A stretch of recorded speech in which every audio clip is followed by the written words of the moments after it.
História do Brasil 1, texto 3, a formação da elite colonial do Brasil. Essa aqui é a parte 2, é a parte 2 da parte 1. Depois eu vou copiar e colar tudo junto num vídeo, no áudio só. Então, o que acontece? Nós estávamos falando, o último assunto, a gente estava falando que os índios estavam igual a um vespeiro, brabos aí, furiosos com os portugueses, porque os portugueses estavam roubando, os de uma capitania estavam roubando lá os índios das outras capitanias, acusando e tal, e os índios acusavam aquela capitania, eles falavam, não roubamos ninguém e tal, mas eram os portugueses, então isso aí já foi falado, enfim. E os índios, eles deflagraram um movimento ordenado.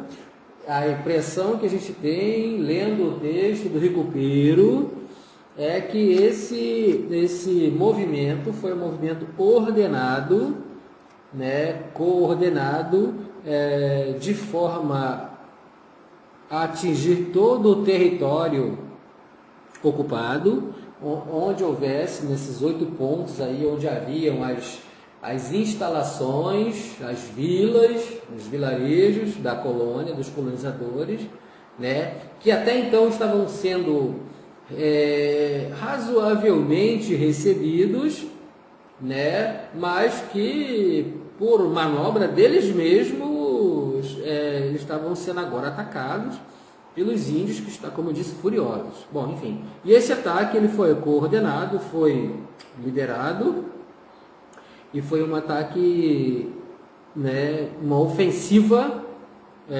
quase que continental, Muito embora não tivesse essa noção de continente ainda, os índios sabiam a extensão do Brasil, só os portugueses que não sabiam, que ainda achavam, os europeus que ainda achavam que esse trem aqui era uma ilha. Mas enfim, os índios sabiam, e esse ataque foram violentos. Eu sei que, se você seguir aqui o livro, você vai ver que a capitania de Ilhéus, a vila de Ilhéus, ela foi atacada com violência e os seus moradores foram mortos e sobrando muito pouco, muitos conseguiram fugir. Para a gente recuperar um pedacinho do que foi falado na parte anterior, certo? De forma que é o seguinte, toda a capitania da Bahia foi perdida. Os índios tomaram tudo de volta e os portugueses se refugiaram, mandando cartas, enviando cartas para o Espírito Santo, enviando cartas para a coroa, para pedir à coroa proteção, com certeza, dessas ofensivas indígenas, além dos ataques franceses. Aí o que vai acontecer? Esse degringolar, ele vai ter seu ápice em 1545. Aí o autor usa uma expressão legal, ele fala que a gritaria dos colonos, Você imagina, os índios que eram milhões aqui, em torno de 2,5 milhões, segundo o Vainfas.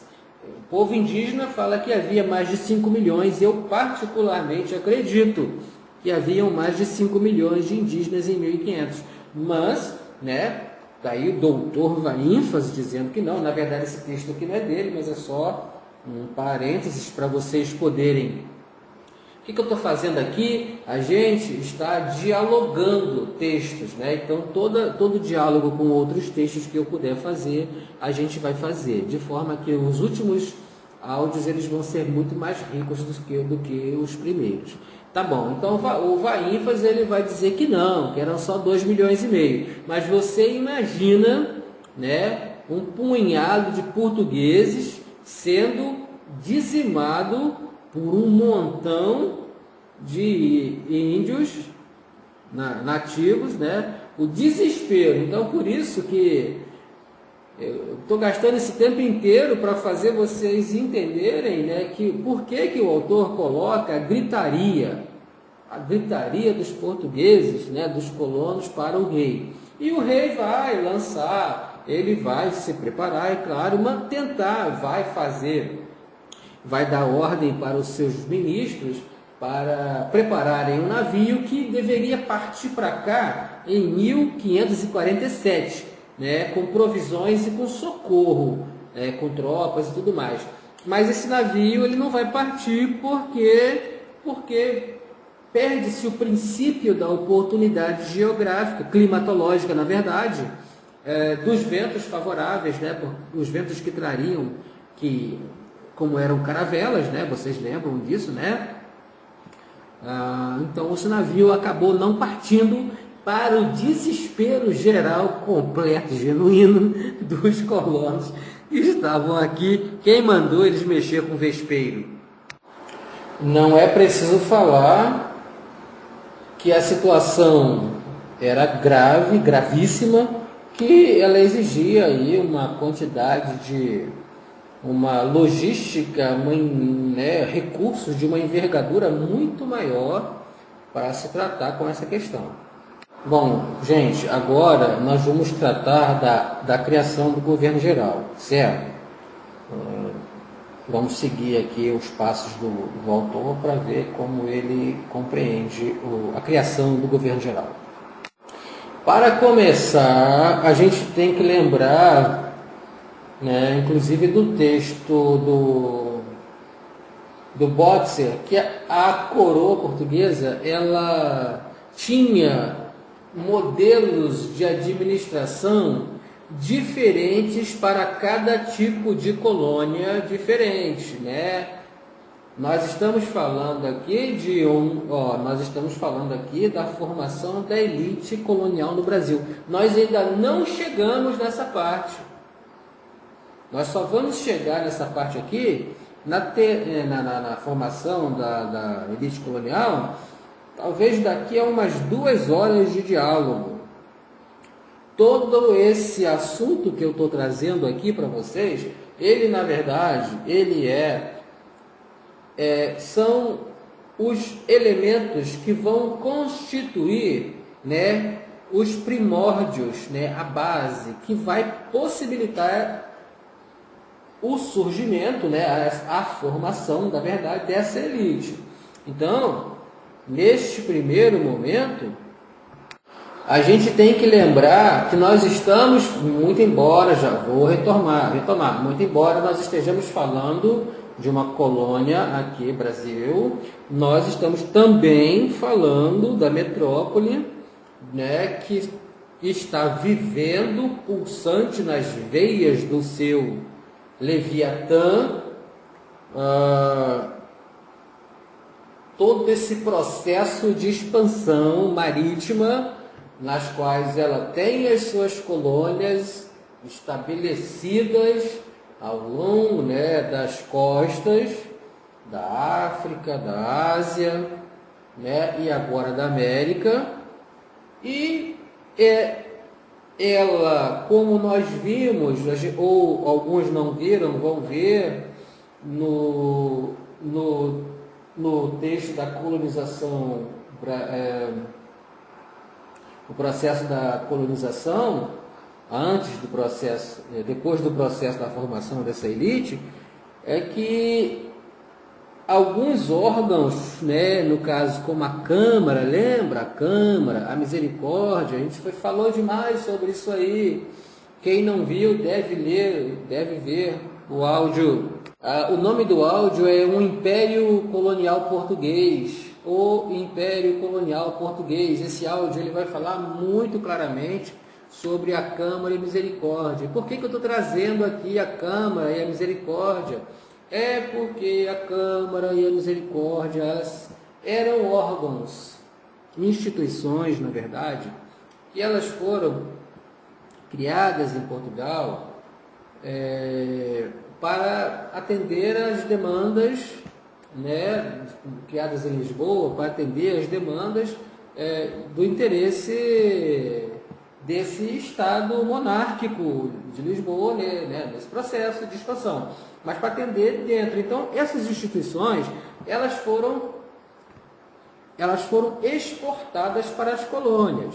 Mas, só recapitulando, quem já leu o áudio, né, passa um pano aí, mas quem não leu o áudio, para quem não leu o áudio que eu acabei de falar, é importante saber, só assim uma pincelada muito rapidamente, que essas instituições que representavam, né, a parte política e a parte, vamos dizer assim, assistencial da coroa, elas vão agir de formas completamente diferentes e vão reagir de acordo com a demanda. É a demanda da sua manutenção, da sua existência, dos problemas com os quais elas vão se encontrando ali, vai encontrando nas colônias, com que elas vão desenvolvendo seus trabalhos. E aqui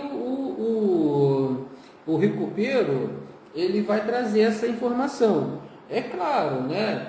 Ele vai trazer a mesma informação com outras palavras, e ele vai dizer que essa interação com a problemática existencial dessas sociedades, elas não eram as mesmas. Só para a gente não deixar passar batido, ok? Então, numa frase mais sucinta, não havia um modelo único de administração das instituições da metrópole nas colônias. E houve uma adaptação à realidade com as quais era encontrado. Diferenças de situações, distância, dificuldade de comunicação, tudo isso interferia na forma com que essa administração da colônia pela metrópole, mas dos colonos, exercida pelos colonos aqui, em representatividade à coroa, ela acontecia, entendeu? Bom, mais uma vez nós vamos lembrar aqui que nós estamos tratando de um tipo de imperialismo marítimo, nos quais eram o processo de colonização pelas empresas eram totalmente diferentes entre si, pela demanda com que eu já acabei de escrever. E eu vou dar o exemplo aqui para vocês. Na verdade, quem dá o exemplo é o Ricopeiro.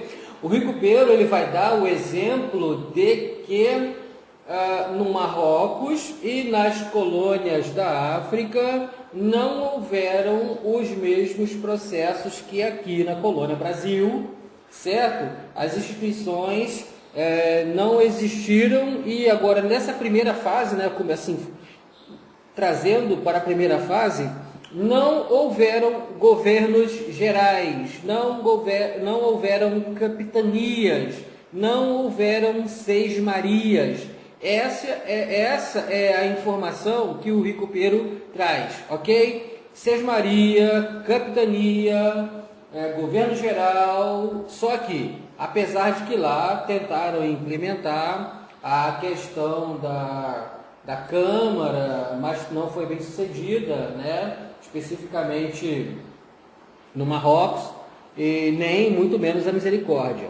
Mas a gente sabe que por ocasião do expansionismo,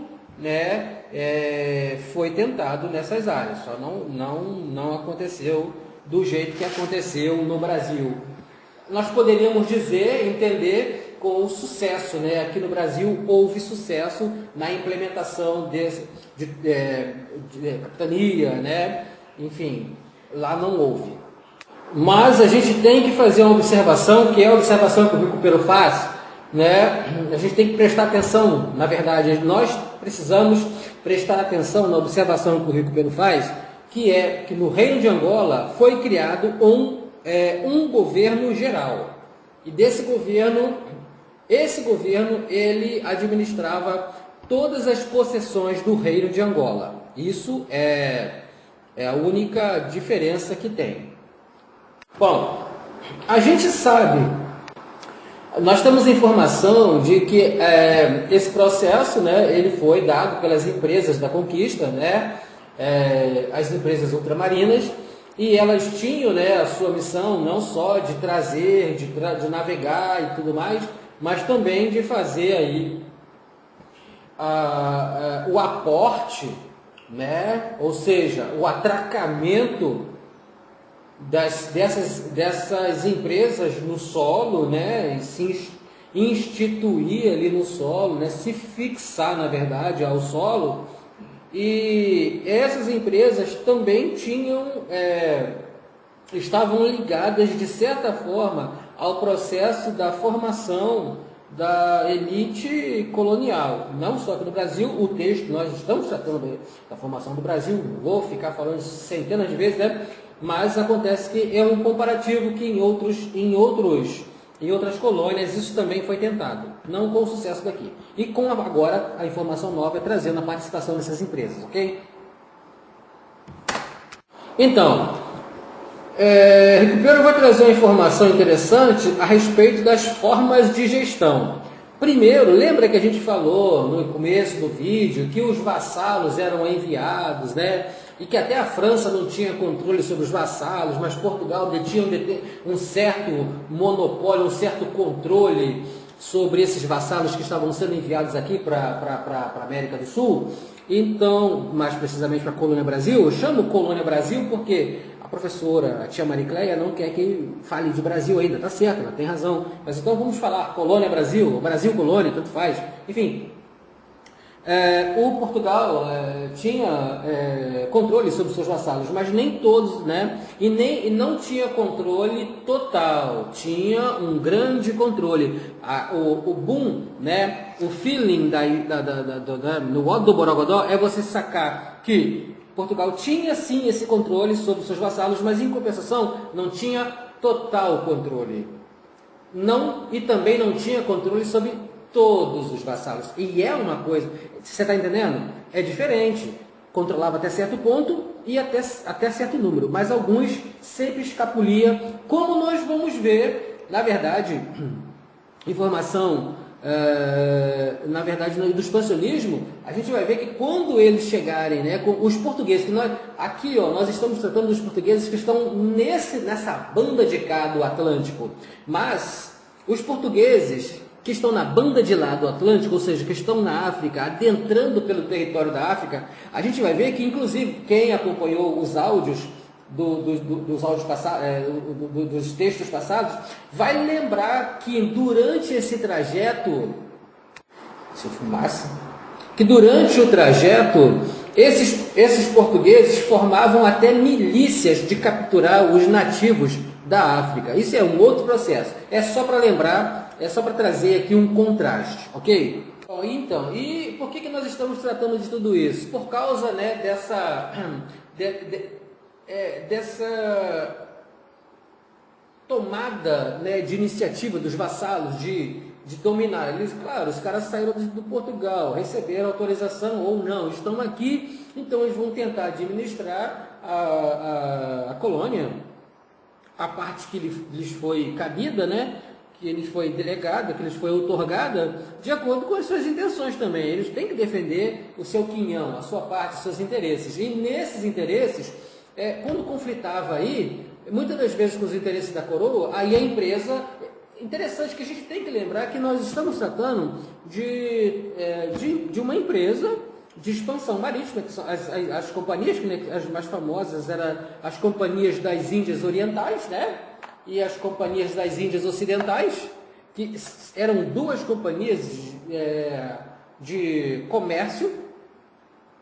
Informações recentes, agora não estão no texto, chega que nessas companhias, as maiores de todas, né, não chegavam a 200 empregados. Eram companhias de escala global, mas não tinham 200 empregados. O restante tudo eram orbitantes e marginais que estavam ali, né, como disse, orbitando, e a marginalidade, não no sentido marginal de criminalidade, mas no sentido de margem de órbita, né, dessas que trabalhavam, que usufruíam, que interagiam direta ou indiretamente, mas assim, como se numa espécie de funcionalismo, só mesmo 200 pessoas, 200 funcionários dessas empresas. Mas temos que lembrar que essas empresas, elas eram muito importantes, elas tinham um papel fundamental, elas tiveram um papel fundamental, decisivo e com autonomia da coroa para agirem também como uma espécie de vassalo, né? Uma empresa né? Não mais um indivíduo, olha como se dá a evolução da coisa, né? Não mais um indivíduo agindo em nome do rei, mas toda uma empresa, uma organização administrativa agindo em nome do rei. Então essas empresas elas vão começar a controlar e tentar mudar a dinâmica, né, das ações desses vassalos das bancas de cá do Atlântico, né, para garantir como bons vassalos os interesses da coroa, ok? Tá bom. Bom, nessa parte do texto vai aparecer a figura do Rodrigo Faoro. Ricopeiro vai trazer a figura do Rodrigo Faoro. E o que esse Rodrigo Faoro vai falar? Ele vai falar... O Faoro vai falar uma coisa interessante, inclusive que à primeira vista é muito comum as pessoas terem essa ideia. O Faoro vai dizer que a coroa não estava nem preocupada com os ataques dos índios, nem com os ataques dos corsários. É uma coisa meio que quase contrafactual mesmo. Ele fala que a coroa estava preocupada, na verdade, com os próprios colonos, para não ser, né, passada para trás pelos próprios colonos. Só que o Rodrigo Ricopeiro, que é o autor desse texto, A Formação da Elite Colonial do Brasil, o Rodrigo, ele vai dizer que não, isso não é verdade. Ou seja, nós não estamos tratando da obra do Faoro, nós estamos tratando da obra do Ricopeiro, e o Ricopeiro, né, não aceita, não concorda com essa ideia. Eu não estou dizendo que eu concordo com um, nem com o outro, nem discordo de ambos, nem concordo com ambos. Enfim, é só o que Ricopeiro está dizendo. Ele está dizendo que isso não é verdade. E qual é a alegação do Ricopeiro para refutar essa frase do Faoro? Ele faz, a única observação que ele faz, bem clara, é que nesses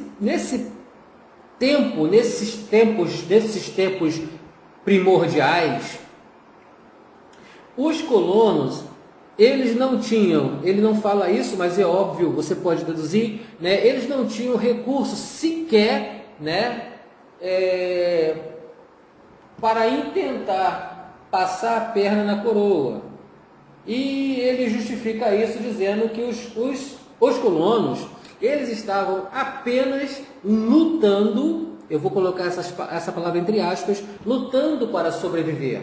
É isso que ele diz, entendeu? Então, você pode fazer a inferência, uma pessoa que está lutando para sobreviver, ela não tem condição de arquitetar maiores planos mirabolantes, né, de surrupiar. Como é que o cara vai, né? Enfim.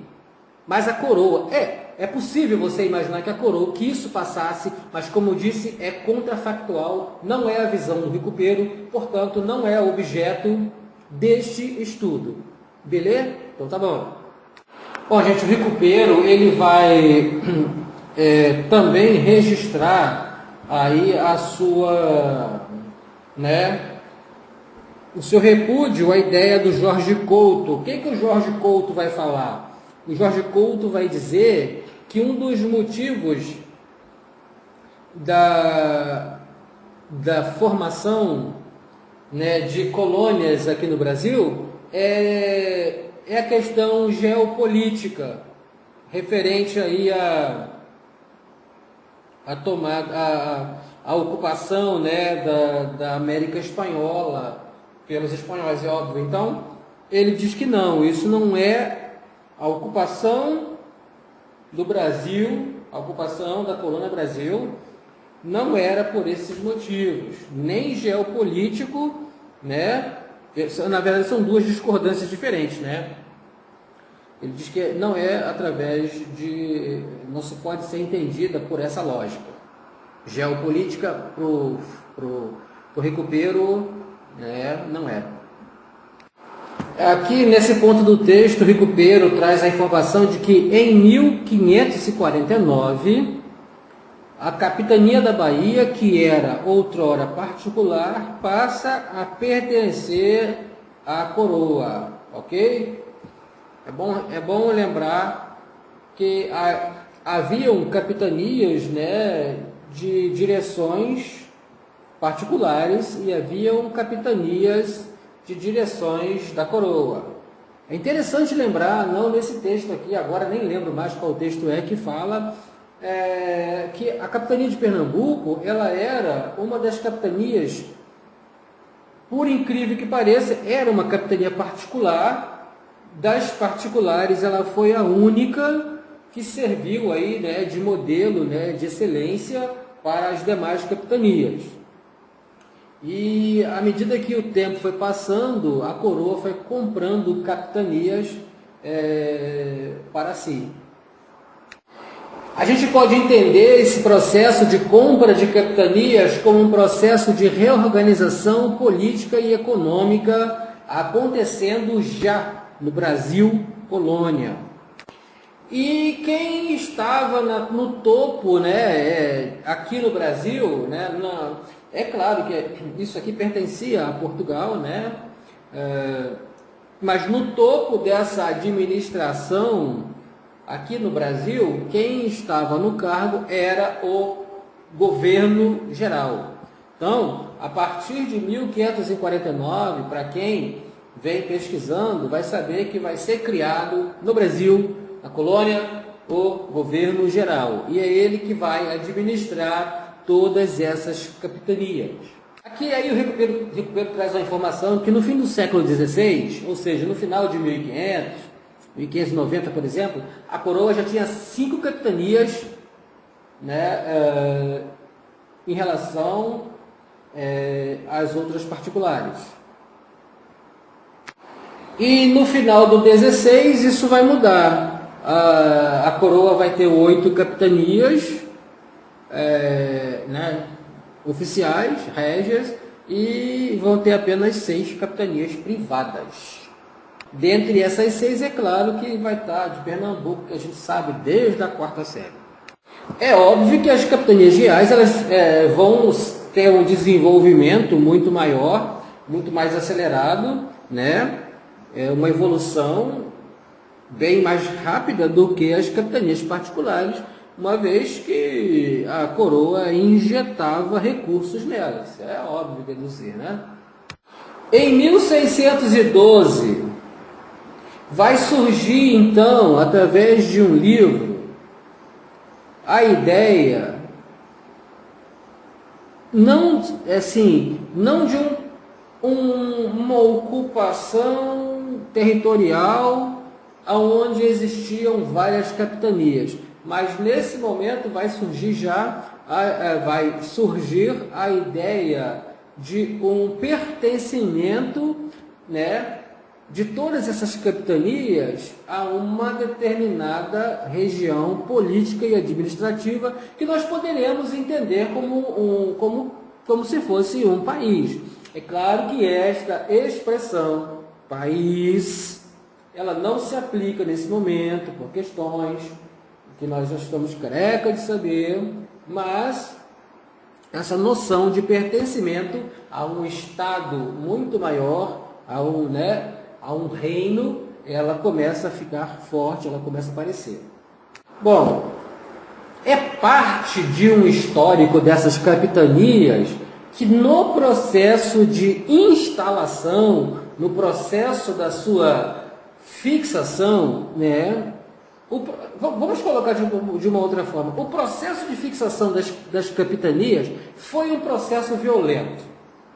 O grande fato é isso. O processo de fixação das capitanias hereditárias do Brasil, ela foi um processo violento, né, com lutas frequentes com os índios, com os europeus, os franceses, os holandeses, enfim, foram momentos de luta. Bom, quem lembra do começo do texto, da parte 1, vai chegar à conclusão, vai se lembrar, de que nos primórdios os colonos eles tinham a missão de também proteger a terra, ou seja, eles também seriam soldados. Na verdade, todo colono de 1530 até a data que nós estamos falando agora, com o governo implementa, ele tem a missão de ser soldado. Quando surgem as capitanias, aquelas capitanias que são particulares, além de todos os gastos, né, de todas as demandas que elas têm para administrar, ainda tem o gasto com a segurança.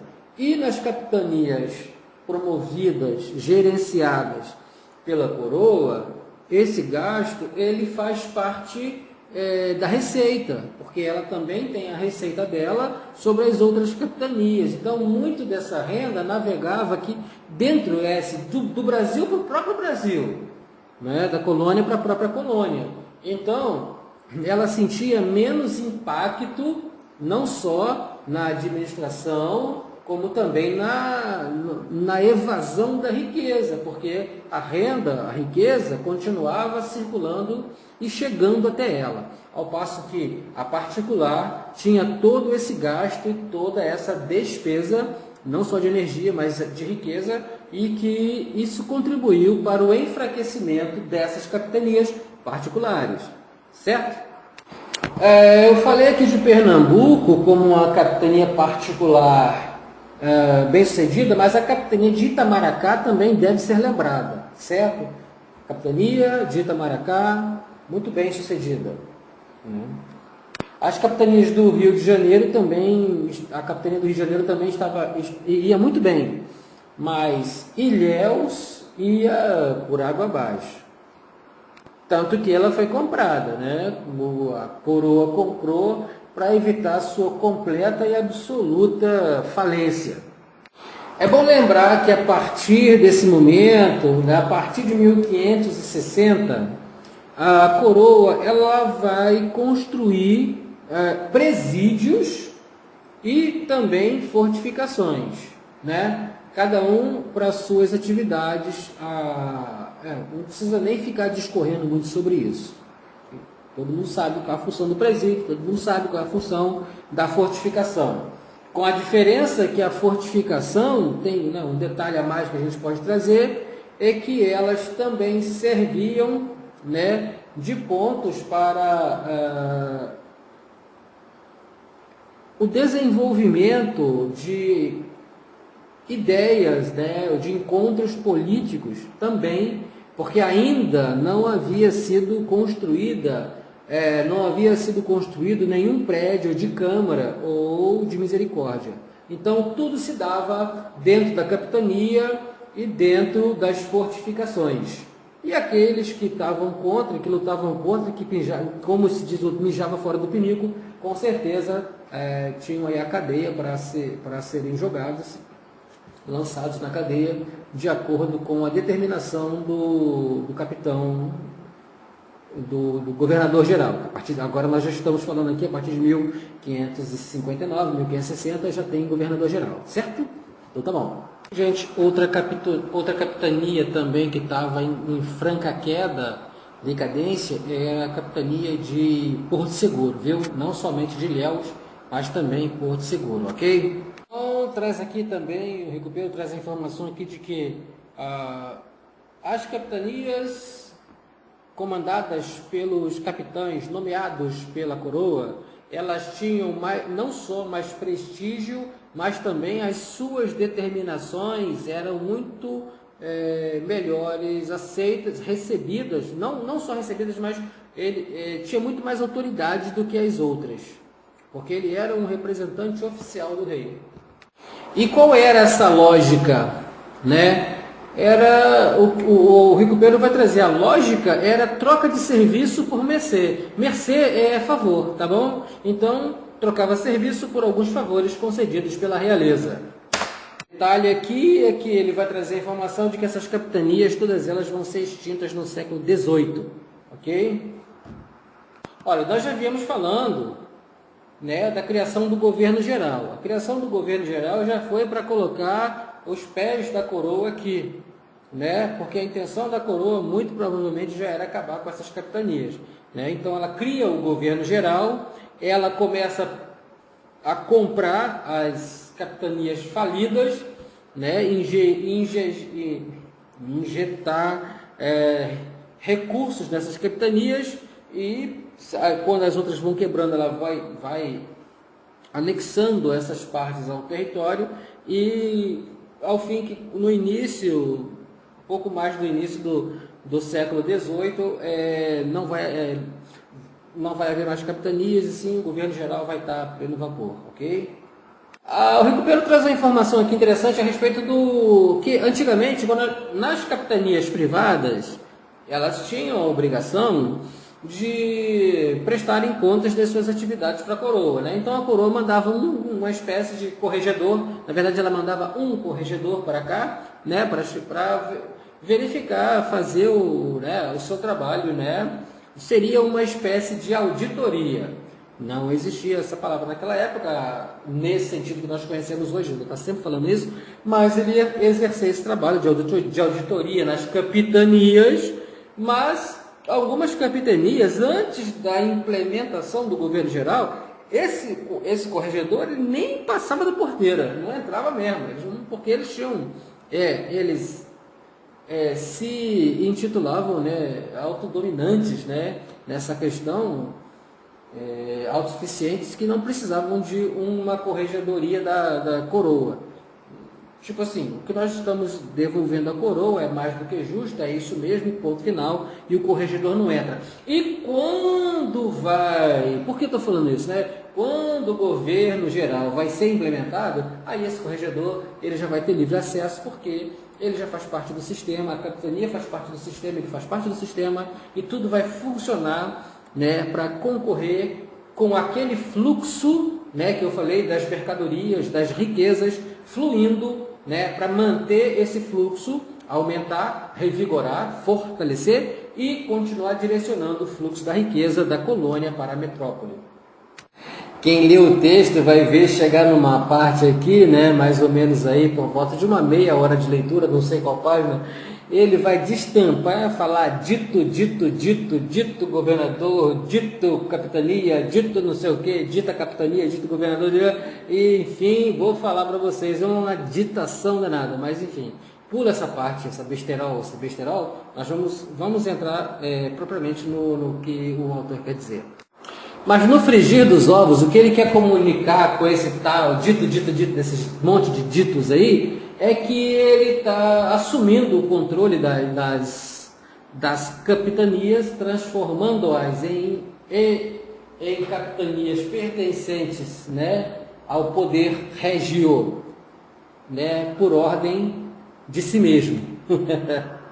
Bom, aí vamos voltar um pouquinho na criação da capitania da Bahia. Por que que o império, por que o rei, por que a coroa decide implementar a capitania da Bahia?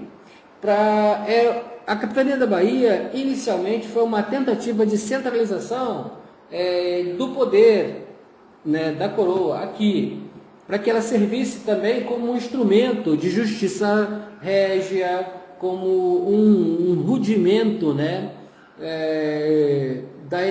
do sistema que pudesse proporcionar, né, um feedback à coroa, né, a respeito do sistema econômico, do fluxo da circulação dessa riqueza, também do conhecimento, né, e levar, né, essa informação econômica para que a coroa pudesse avaliar, também em todas essas informações, né? Então a Bahia ela foi criada com a intenção de que se pudesse fincar os pés aqui a uma espécie de administração, né? É claro que ela foi falindo, o governo geral foi implantado, inclusive na Bahia, na primeira capitania que recebe o governo geral vai ser a capitania da Bahia.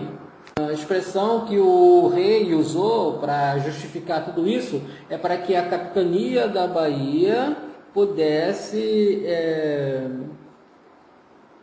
tratar dos negócios da fazenda, né? Por isso a expressão, né? Nós usamos hoje a questão da fazenda justamente porque nessa época já se usava. Mas por incrível que pareça, mesmo nesse momento de implementação de governo geral, ainda pesava para a coroa, né, não estava, ou vamos colocar de uma outra forma, a coroa ainda não tinha, não repousava a sua tranquilidade em ter as posses aqui da colônia Brasil. Então a coroa não estava sossegada na nossa linguagem contemporânea, né? Ela não estava sossegada, ela estava preocupada em perder ainda as terras para todos aqueles eventos que eu já acabei de ficar falando, senão fica muito chato o texto, né? Para os franceses, né? Enfim, ela tinha essa preocupação de perder as terras ainda, viu? Mesmo depois da implementação, e isso segundo Recupero, mesmo depois da implementação do governo geral. Bom, aí vai aparecer novamente a figura, né, no texto, o Recupero vai trazer novamente a figura do Diogo de Campos Moreno, falando que agora é o seguinte, ele falava no início, né, a respeito da colocação da implementação de uma colônia aqui, de um povoamento, para que o Portugal não perdesse essa colônia. Agora, esse mesmo Diogo de Campos, ele está falando que não apenas a presença de portugueses aqui, não apenas a colonização, mas também a presença régia. É isso que o Diogo de Campos vai defender, certo? Nesse momento, mesmo após o governo geral. Bom, quando eu falo aqui, gente, eu estou falando da Colônia Brasil, né? Para não ficar falando Colônia Brasil, Colônia Brasil, Colônia Brasil toda hora. Bom, com essa instituição do governo geral, além de todos esses assuntos que foram trazidos até aqui, mais um novo assunto ainda ele se faz importante, que é a questão da segurança.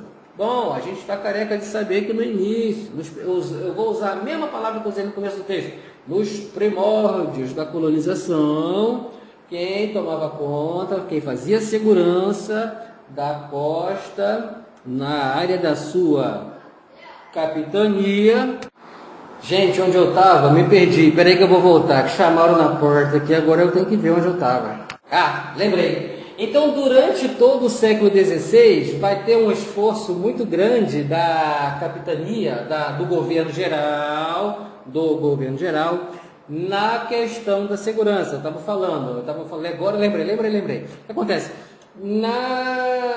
Nos primórdios, a segurança estava por conta dos colonos, né?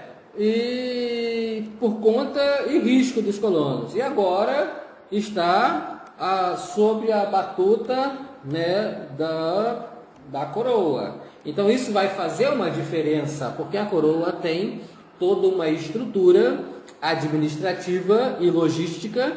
É óbvio que nós estamos olhando com os olhos do futuro, para o passado, mas ela tem uma estrutura logística um pouco maior, né, ou muito maior, e vai permitir que ela tome decisões mais acertadas com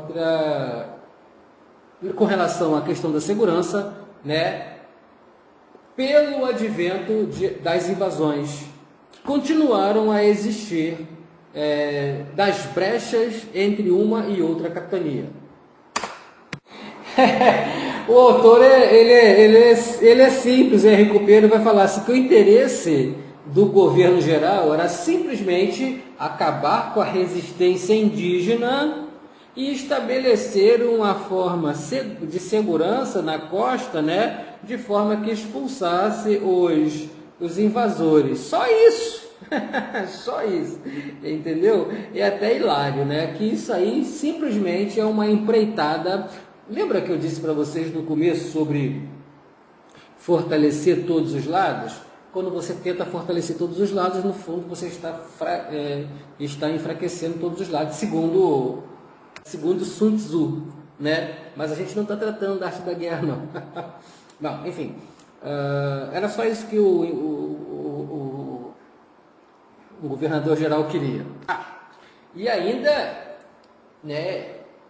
Porque tudo isso foi tentado para que a colônia pudesse gerenciar. Lembra que a gente falou no começo do texto que a ideia da coroa portuguesa era fazer com que a colônia fosse autossuficiente e que também pegasse o seu excedente, transformasse em mercadoria, em riqueza, na verdade, e mandasse, né, num fluxo direto para a colônia, para a metrópole? Sim, a intenção era essa. Até agora, isso não estava consolidado. Havia, sim, os navios da metrópole vinham aqui, a mercadoria fluía para a coroa, contudo, não era ainda autossuficiente do jeito que eles gostariam de ser, por causa de todos esses eventos conflitantes, os ataques, a resistência indígena, a escravidão, os ataques estrangeiros.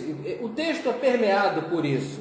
Então é muito importante, né, de tanto vocês ouvirem falarem, né, dessa agressividade externa e essa resistência interna, e a coroa tentando se estabelecer, se fixar, né, tentando criar uma estrutura com a qual ela pudesse ter um mínimo de segurança para implementar esse projeto, que era o projeto, né, da transformação da colônia num componente produtor de riqueza para a metrópole. Fecha. Isso tudo, né, também tem a intenção de... para que tudo isso dê certo, então a coroa pensa, né, é necessário que a coroa esteja diretamente ligada a este processo, através da centralização do poder. E nada mais do que centralizar o poder, né, do que nada mais centralizador de poder do que a instituição do governo geral. Não é verdade? Pensem a respeito. Bom, vocês lembram que os índios invadiram a capitania de Salvador e mataram o seu donatário, né? Mataram muita gente, queimaram a capitania e tal, e inclusive mataram o próprio donatário. Enfim, uma das intenções da coroa nessa centralização, nessa instituição do governo geral aqui na Bahia, né, era justamente, né, entre todas, uma delas era justamente castigar esses índios que mataram, que invadiram a colônia, a capitania da Bahia, e mataram o seu capitão, o seu comandante, né? E que isso fosse um exemplo para toda a população indígena de toda essa região onde eles estavam. Então, o que a coroa queria era que a coisa fosse feita de tal forma que os índios comunicantes, né, entre si que eram, pensassem assim: opa, não vamos mexer com os portugueses não, que a chapa é quente. Bom, enfim, vamos ver o desenrolar dos próximos capítulos. Nós temos que relembrar o que nós falamos na parte 1, que é o seguinte: haviam índios, né, que não resistiam de forma alguma à ocupação portuguesa e eram os tupiniquins. Eles eram pacíficos e amigáveis e eles não se opunham a essa ocupação.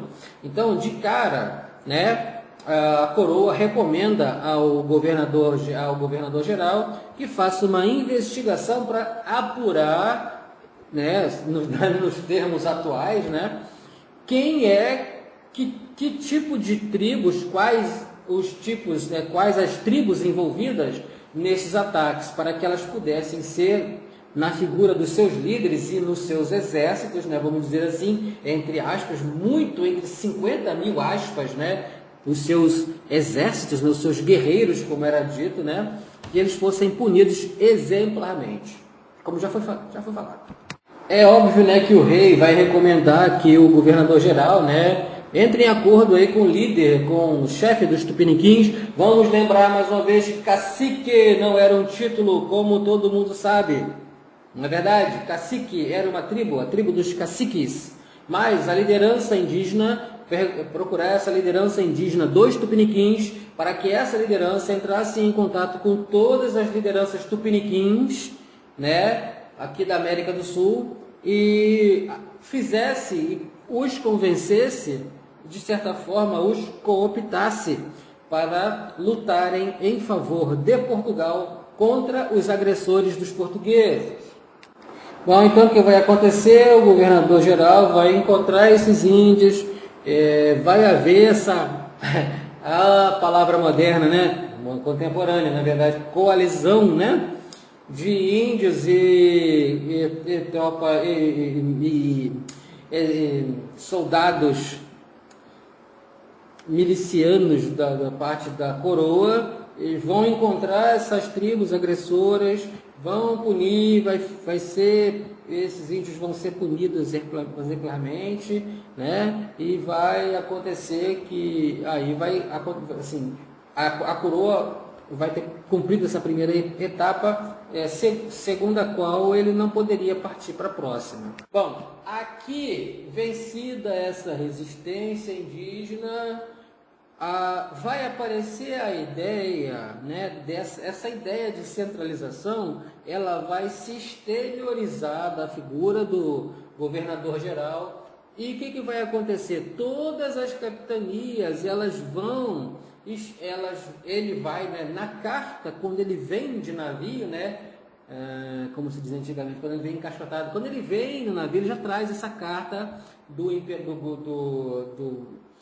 rei, né, não há que se falar em imperador, Portugal não se falava, quantas vezes vou ter que falar isso, vou ter que falar, se tiver que falar, vou falar. Então é o seguinte, Portugal não se entendia como império, mas era o império marítimo, então, mas enfim, a coroa, quando determinou o governador geral para vir para cá, para assumir o governo geral, ele veio com, né, como se fosse hoje, né, embasado num sem número de documentos régios assinados pelo rei, uma deliberação como qualquer outra da época atual, né, da modernidade. Então, ele veio, de posse de toda essa documentação, ele convoca uma reunião, depois de ter cumprido com a primeira missão, que é dar um exemplo nos índios, né? Que coisa, né? Dar um exemplo nos índios, né? Para eles não se meterem à besta com os portugueses. Ele, de posse de toda essa documentação régia, ele reúne todos os capitães de todas as capitanias, né, que agora estão submetidas politicamente. Essa é uma decisão política, essa é uma ação política em que faz com que as capitanias do dito Estado, as ditas terras do Brasil, elas passem a partir desse momento a estarem subordinadas à figura do governador geral. Ok, crianças? Crianças de mais de 30 anos. Também com a criação, a implementação, a fixação agora do governo geral, vai haver uma estruturação dos segmentos administrativos.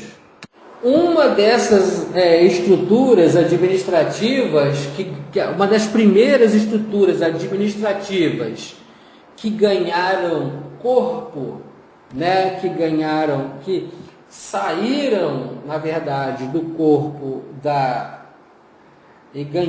do corpo da coroa, não saíram deixando, mas ganharam os seus estabelecimentos, né, suas instituições, foi a justiça e a fazenda, né? A fazenda para, né, os interesses econômicos, né, e a justiça como forma de prever a manutenção da segurança e da relação, até mesmo da vida pessoal dos indivíduos aqui no Brasil. Aqui nesse momento, na criação do governo geral, é possível perceber esse ponto inicial. Não vamos usar a expressão divisor de águas, não. Vamos usar, aqui é um marco dessa instituição que mais lá na frente ela vai ser utilizada em conjunto com a igreja no processo inquisitório. É só para vocês lembrarem, quando vocês quando a gente for ler a história da vida privada, eu já falei disso nas outras aulas, quando vocês forem ver a questão da Inquisição, vocês vão saber que ela vai trabalhar junto, a igreja vai trabalhar, a igreja nunca matou ninguém. A grande verdade que os autores entram quase todos em unanimidade é que a igreja nunca pôs as mãos nem torturou pessoalmente nenhuma pessoa. Quem fez isso foram as forças régias. E aqui entra. Por que você está falando isso então, né, Marcelo? Por quê? Porque as instituições ligadas à justiça, especificamente, né, no processo inquisitório, eram elas que executavam o que estava escrito nos autos da Inquisição. Não é o assunto do texto da Inquisição, vocês bem sabem disso, mas eu só estou lembrando para vocês o momento, esse aqui é o momento da criação do órgão aqui no Brasil, tá? No Brasil Colônia, desse órgão que vai, tá, servir como a mão da opressão do Leviatã português, que vai ser o processo inquisitório. Nós estamos falando aqui de um passado. Beleza? Acho que vocês entenderam, né? Então é isso. Bom, é importante entender também que a administração do governo geral, ela se dava... você pode observar isso, o Rico Pero te induz a você pensar através de duas formas. Ela podia ser analisada de uma forma geográfica, havia já, né, aí uma intenção de uma administração por regionalidade. Isso mais à frente vai gerar a noção da criação de um espaço territorial comum. Já tem essa ideia, né? Nós somos capitanias da costa, né, do Brasil, da colônia Brasil, mas não se tinha noção ainda não tinha aquela noção de pertencimento, né, de uma nação, estava começando. Agora, nesse processo, é que vai ser fabricado. Na verdade, o governo geral não faz isso por iniciativa, vamos delimitar um território, pode até ter sido, mas no andar da carruagem, na demanda diária, né, para tentar fazer fluir a riqueza daqui para Portugal, eles começam a pensar a administração por área geográfica. Essa aqui é a minha área de atuação, aquela ali é a área de atuação, entendeu? Do outro, enfim, é reconhecido. E isso começa a ser trabalhado. Administração das capitanias por área de administração. A outra parte, o outro aspecto dessa administração era... O outro ponto de observação que o Pedro traz é o seguinte: essa administração régia, essa administração do governo geral, ela também era dada através por questões administrativas, questões de competências, tá entendendo? Aí vai nascer no Brasil a questão da regionalidade, a competência de tal fulano, ele vai até, né, tal ponto, a competência de tal cargo, ela vai administrar, por exemplo, a competência de quem trabalhasse na alfândega, né, ela ia até determinado ponto, e tinha a questão da jurisdição, que era a questão geográfica, mas também tinha a questão administrativa. Como que essa administração, e na verdade os dois trabalhavam em comum acordo, como que essa administração vai realizar o trabalho dentro daquele espaço geográfico. Não são duas coisas tão diferentes, são ações diferentes, mas o foco era era né, a administração dentro de um espaço geográfico. Bom, então mais vilas são criadas, algumas vilas que já existiam começam a ser cercadas com taipas. Taipa é madeira, viu? É aquelas, tipo uma paliçada, que é aqueles troncos de madeira com a ponta em cima. Quem já viu o filme medieval sabe. Então, mais ou menos, cerca as capitanias, né, a sede das capitanias, com essas taipas de madeira. Isso aí. Então, uma outra medida que né, entre todas, que quando o governo geral chega, assume, ele manda consertar as ruas, tipo, não é pavimentar, gente, mas dar uma consertada nas ruas, né, porque as ruas algumas eram de pedra, algumas eram de barro, então manda colocar pedra em algumas, manda fazer umas... Não pode se falar também de rede de esgoto, falar de rede de esgoto no século XVI, pelo amor de Deus, não é isso. Mas rudimentos, né, do que seria uma rede de esgoto, nós não podemos compreender como no sentido atual. Mas tinha sim, né, os canais de escoamento, né, daquela substância gelatinosa que todo mundo produz, né, depois que come. Enfim, tinha aí. O governo geral ele trata dessas coisas, ele começa a administrar.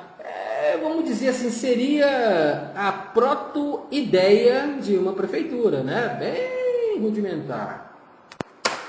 Na verdade, não é proto-ideia de uma prefeitura, né? É a proto-ideia de uma instituição que encerrava em si o pleonasmo vicioso, hein? Ela detinha em seu interior, demais, vicioso de novo, todas as funções.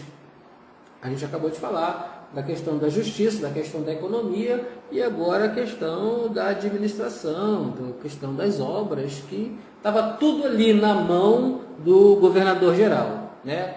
Justiça, economia, obras públicas, enfim. Importante, cadeia. Cadeia é muito importante, não pode faltar na historinha. Bom, aí uma análise bem rápida. Ora, se o governo geral é implementado e as capitanias se tornam subordinadas, né? Então nós temos aqui uma hierarquia. Nós temos um fluxo de ordem que parte do capitão para as capitanias. Nós temos um fluxo de submissão que parte das capitanias em direção ao governador geral. Bom, mas também uma relação de pertencimento entre uma capitania e outra, reconhecendo na figura desse governador geral, né, o domínio sobre toda a extensão geográfica. Isso é importante para a formação da ideia política e social de pertencimento do povo, né, que mais à frente vai ser citado, né, a formação do Estado do Brasil. Mas isso a gente, quando chegar lá, a gente vai tratar disso. Quebrando aí, né, inclusive, a ideia de autonomia que ora existiu, né, das capitanias. Com a implementação do governo geral, não se pode pensar em capitania autônoma. É claro, gente, você vai chegar lá e não vai encontrar o cara fazendo 100%, capitão fazendo 100% do que o governo geral e a coroa manda. É claro que ele vai fazer coisas em ao seu bel prazer, mas é claro que a relação de subordinação o obriga, né, a ser 100% solícito, sob as penas aí, né, variadas desse não cumprimento. Detalhe, o Rico Pedro vai falar exatamente isso. Bom, então isso transforma o governador geral não em mais um governador de capitania. Não se pode, sim, você não pode olhar a capitania da Bahia com os mesmos olhos como se ela fosse uma outra determinada capitania. Não. Quando a gente olha para a capitania da Bahia, a gente olha para a figura do governador geral e a gente vê uma estrutura superior, subordinante, entendeu? Das quais todas as outras estavam abaixo dela.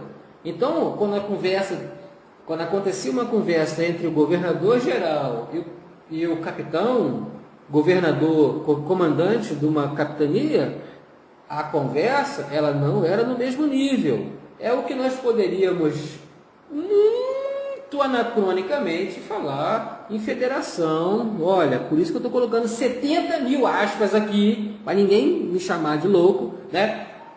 A ideia de federação e a ideia de Estado do Estado, né? De federação contra a ideia do Estado. Não é isso, né? Ou a ideia do Estado contra a ideia do município. Não, não é isso, entendeu? Mas seria uma ideia mais ou menos assim.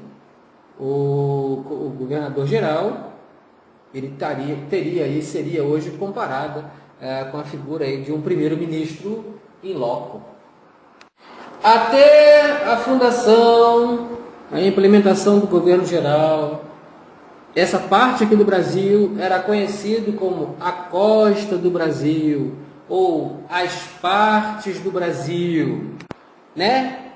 E até mesmo o Brasil, simplesmente, né, Brasil. Mas, com o passar do tempo, essas nomenclaturas vão se mudando, como eu disse, essa noção de pertencimento, isso parece uma conversa antropológica, né? Nem parece um estudo de história, mas a ideia de pertencimento dessas pessoas essa geografia comum vai fazer surgir a ideia de Estado do Brasil, como eu falei para vocês que eu ia falar, então agora eu estou falando Estado do Brasil, e aí a partir desse momento, do governo geral, né, dos governos gerais, essa ideia de pertencimento de uma nação, ela começa a ficar bem forte no ideário, no mental das pessoas que habitavam o Brasil nessa época. Gente, por que essa ideia de pertencimento vai acontecer? Porque, ao contrário de muitos pensadores, de muitos historiadores, o Recupero vem trazendo a ideia de que existia um tráfego, cuidado, hein? Tráfego, né? As pessoas trafegavam, tanto via terrestre quanto via litorânea. Era mais pelo mar, é claro, porque terrestre ainda tinha os prejuízos dos ataques dos indígenas, né? Dos corsários, no mar também tinha o ataque dos corsários, mas era mais pelo mar mesmo, certo? Inclusive, era mais fácil chegar em Angola, bem fora de ordem esse comentário meu, mas ele tem que ser dito, né, dona Coruja? O que acontece? Era mais fácil chegar na África, por causa das correntes de ventos e das correntes marítimas, do que chegar, por exemplo, ao Amazonas, né, ou até mesmo Pernambuco. Então, mas independente disso, existia sim um grande fluxo nesse tráfego, né, de intercâmbio entre colônias. Isso é registrado por Recupero, tá bom? Os interesses aqui são variados, né? Tanto eles vão de cumprir as determinações da coroa, quanto atingir os próprios objetivos, né? Sobrevivência. Bom, são vários. E, de certa forma, alguns são até irrelevantes para este estudo, certo? Registre-se de passagem para finalizar essa parte 1 aqui, essa parte 2, na verdade, que o Rio de Janeiro foi conquistado, né? E pode ser observado que a conquista do Rio de Janeiro, ela se deu também por conta desse fluxo, desse tráfego, né? Desse corre para cá e corre para lá, aqui nas terras do Brasil. Gente, eu vou fechar aqui a parte 2, depois a gente continua com a parte 3. Muito obrigado e até daqui a pouco.